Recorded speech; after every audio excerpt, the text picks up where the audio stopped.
రోగమే కాక అజ్ఞానమనే రోగం కూడా తొలగాలి. అందుకు బాధలను ధైర్యంగా ఓర్చుకోగలగడం అవసరం.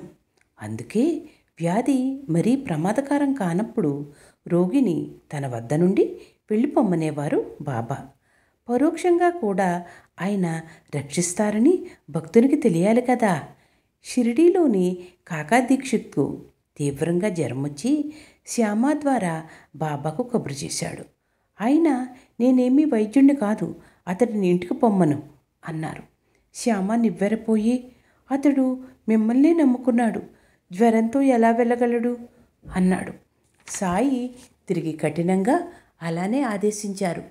సెలవు తీసుకోవడానికి కాకా మసీదుకు రాగానే సాయి నీవింటికి పో, ఎలా వచ్చిన జ్వరం అలానే 4 రోజుల్లో పోతుంది. సీమపాదము పిస్తా వేసిన పాయసం తిని తిరుగు, పడుకోకు అన్నారు అని అతనికి ఊది ఇచ్చి శ్యామను తోడు పంపారు. బాబా చెప్పినట్లే కాక అలా చేయడంతో జ్వరమంతా తగ్గిపోయింది. నేను సాయి లీలలే కాకుండా నేను రాసిన కథలు, ఇతరులు రాసిన కథలు కూడా చదువుతాను. మీరు వినాలనుకుంటే డిస్క్రిప్షన్లో లింకు పెడతాను, వినండి.